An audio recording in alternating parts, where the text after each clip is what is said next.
ने अपना रिएक्शन दिया है और वो ये है कि हम कर्नाटका हाई कोर्ट के हिजाब के फैसले से डिसएग्री करते हैं और इसलिए डिसएग्री करते हैं कि ये संविधान के ये सस्पेंड करता है फंडामेंटल राइट जो है फ्रीडम ऑफ रिलीजन को, एक कल्चर को, फ्रीडम ऑफ स्पीच और एक्सप्रेशन को, और ये आर्टिकल 15 को भी कि जो डिस्क्रिमिनेशन अलाउड नहीं है रिलीजन के ऊपर वो उसका भी वायलेशन करता है। तो ये 4-5 चीज़ों के लिए हम सुप्रीम कोर्ट हाई कोर्ट के जजमेंट के हम डिसएग्री करते हैं। और तीसरी बात ये है कि एसेंशियल रिलीजियस प्रैक्टिस हिजाब नहीं है।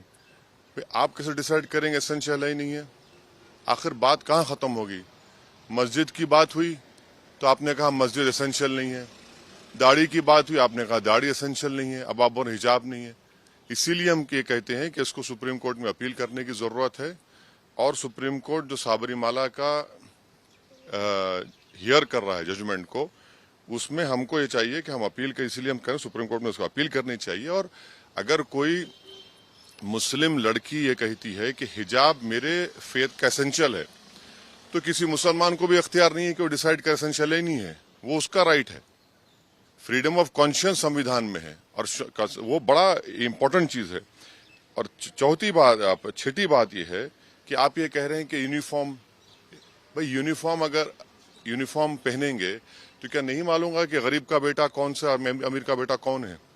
कि यूनिफॉर्म पहनने से जात नहीं मालूम होती कौन सी कास्ट का है कौन सी कास्ट का नहीं है। और यही मोदी सरकार ने, आयरिश सरकार ने जब हिजाब और टर्बन को अलाउ किया अपनी पुलिस में तो उसने वेलकम किया। आज आप क्यों उसको खिलाफ कर रहे हैं?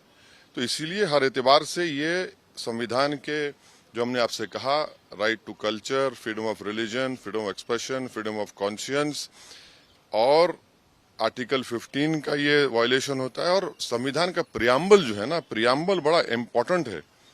प्रियम्बल क्या कहता है कि liberty of thought, expression, belief, faith and worship.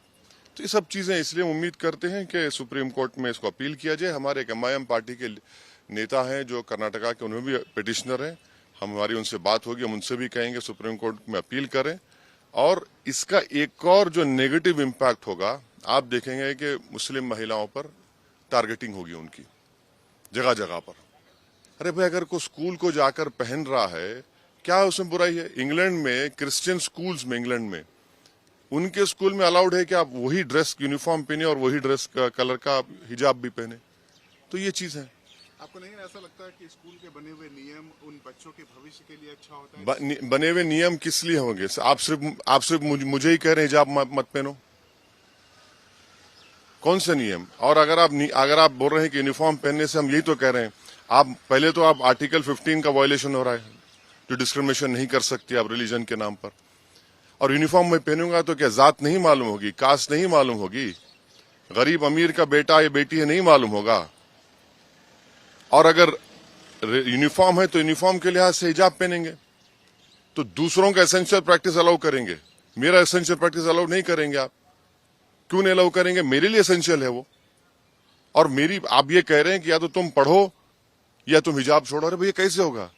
संविधान में मुझे इजाजत है कि मैं फ्रीडम ऑफ कॉन्शियंस के तहत अपना हिजाब भी पहनूं और शिक्षा भी हासिल करूं। इससे देश मजबूत होगा।